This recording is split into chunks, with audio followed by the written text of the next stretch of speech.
favorite color is technically one that doesn't even exist. Which color, you may ask? The color pink, of course.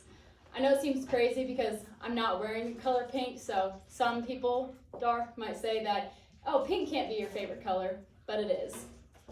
The color pink technically doesn't exist. It's created by red and blue waves in your brain, but we'll get to that later. The color pink, even for not being a real color, it has so much history and meaning behind it, and we use it so much today in modern society, and we don't even realize it. I hope that by explaining all these to you, it can give you a deeper appreciation of what the color can mean for you. The color pink was first recognized in Homer's The Odyssey with the term rosy-fingered dawn, describing a sunrise in 800 BC.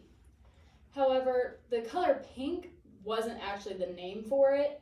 Mostly it was just described as like a light red. However, in the 1700s, people finally coined the term pink for it. This is a modern version of pinking shears, which people like to say it looked like carnation edges were cut out of these pinking shears. So carnations, specifically the edges, were called pinks, later just called pink. And that is how the color got its name. But according to Hunter Lab's article, The Color Pink History, Meaning and Facts, published in 2022, in the mid-18th century, pink was a fashionable color among male and female aristocrats as a symbol of class and luxury.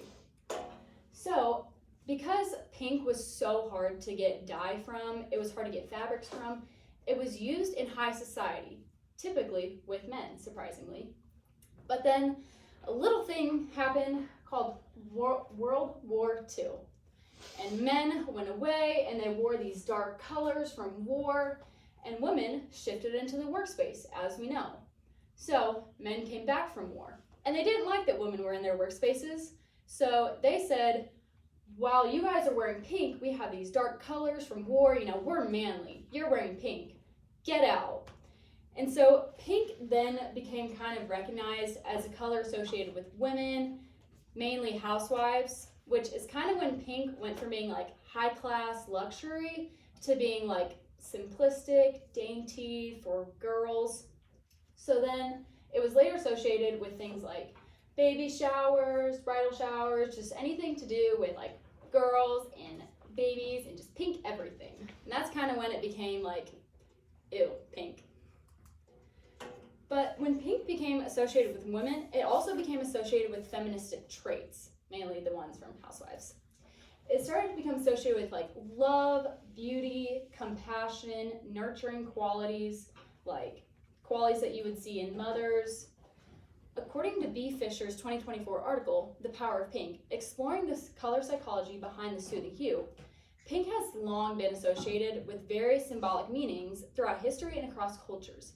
It has traditionally been linked with femininity, tenderness, and nurturing qualities. However, more recently, pink has begun to shift from those nurturing qualities to being a symbol of strength for women. So many people like to say that women kind of took the color back for them. Pink became a representation of power for women. It became a movement for them. So we can see that obviously pink has changed a lot over time. But what good is a color if we don't actually use it? So some uses of the color pink. Pink has been associated with breast cancer awareness. According to VH's article, Breast Cancer Awareness and the Meaning Behind It, pink was used as that strength symbol for women, and they like to say that it represents power and just immunity like to the cancer. It's a way to like fight back and use it for good. It's also been associated with like femininity movements, as we can see here.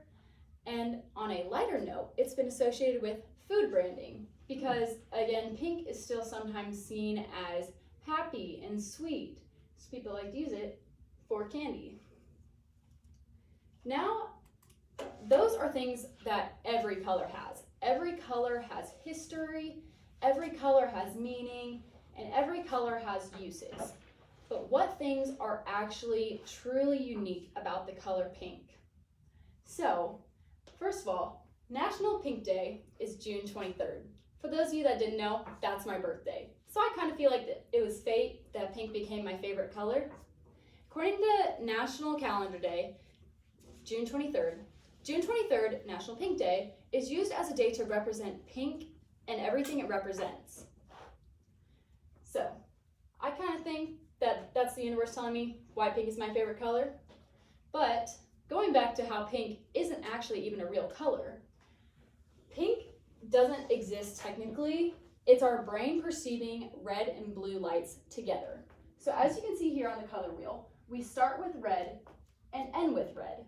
And that is because the specific color wheel starts with red and ends with blue-violet. That's where our brain spectrum ends.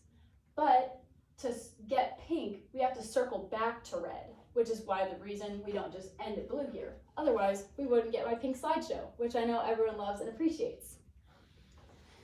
Third of all, the shade Baker Miller Pink, which I think sounds sweet and amazing and fantastic, is used in prisons to stop aggression among inmates, which surprisingly is the color of my slideshow.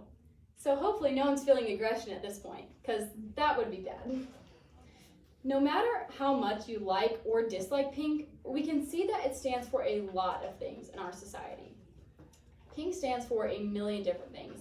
It stands for women, it stands for power, and even back in the 1700s, it stood for men.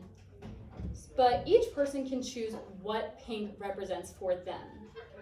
Given the history, the meanings, and the uses behind it, I hope that you all can get a deeper appreciation and understanding, and perhaps a different perception of the color, my favorite color, pink. Thank you.